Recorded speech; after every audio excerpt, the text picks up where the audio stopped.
Welcome to Newbridge Middle School, where bears have pride. While the building was originally constructed in 1941, Newbridge was opened in 1998 to relieve overcrowding in other middle schools. It originally opened as a magnet school offering a curriculum with a focus in math, science, and technology. From 1998 to 2010, all NBMS students were selected through a lottery process after applying. With the 2010-2011 school year, Newbridge began the process of becoming a true magnet school by creating a student body with both a lottery population and a home district population.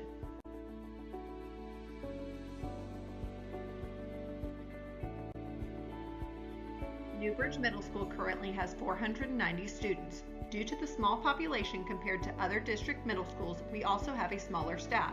We have 25 classroom teachers, 4 special education teachers, and 2 administrators, along with support staff and student services team members.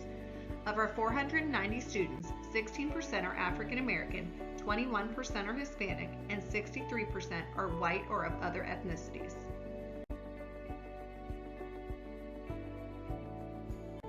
While disaggregating the data from the North Carolina Teacher Working Conditions Survey, I noticed that cyberbullying is viewed as a much larger issue now that technology is more accessible both in and out of school.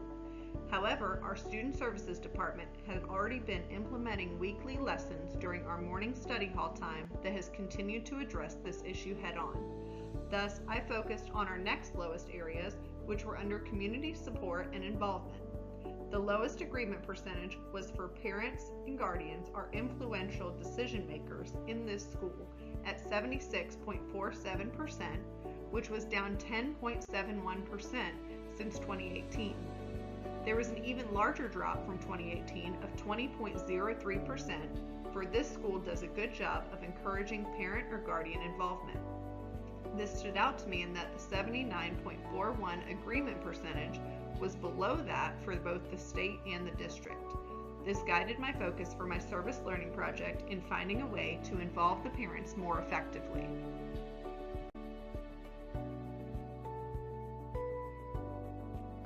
After talking with my principal and a fellow MSA colleague, we decided the best fit for the service leadership project would be to continue developing the MTSS program developed at Newbridge in the fall for SLP 6.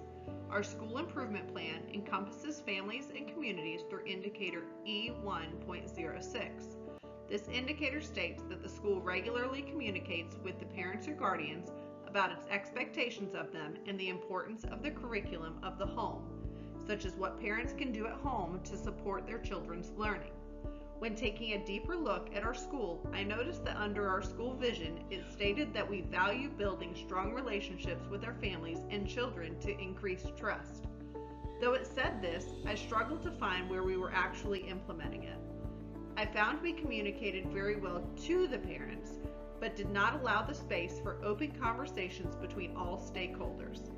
Thus, we decided to hold an MTSS dinner and data night to begin opening the doors for those tough yet rewarding conversations with some of our families who do not always make it through the doors of our school.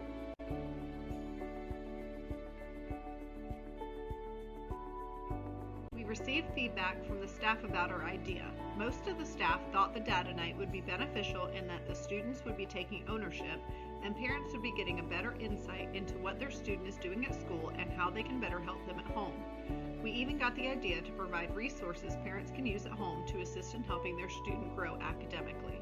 While most feedback was positive, some staff members were on the fence about whether or not the event would impact parent involvement at all.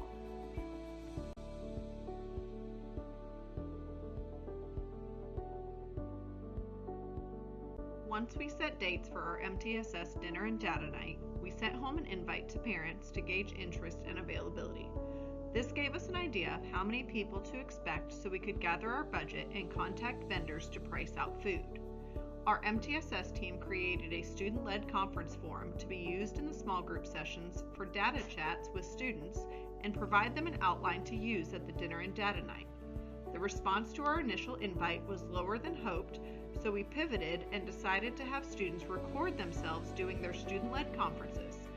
This allowed us to send these videos to parents by email with the information from the event so they were not excluded just because they could not attend. At the actual MTSS dinner and data night, We first explained what MTSS is by showing a video provided by NCDPI and described the steps we are taking at school to help their students be successful. Family time was then had as we all shared a meal with staff intermingling with the families. Student-led conferences were then held in which students went through grades, iReady data, behavioral tendencies, and goal setting. We had enough staff members in attendance that each family had a staff sit in during part of this time. We concluded the night by receiving feedback from all stakeholders, including parents, students, and staff, through QR codes to help us improve future events of this nature.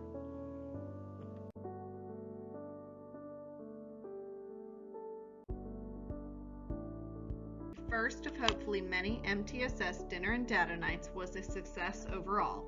Although only 9.2% of our MTSS students attended with their families, it allowed for more open conversations to be had in a smaller setting.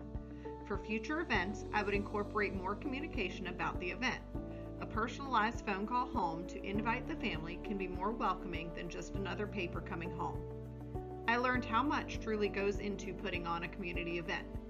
Budget for many different funds had to be considered, as well as time and scheduling. Getting everyone involved and willing to participate, both students, families, and our school staff, was more difficult than I anticipated.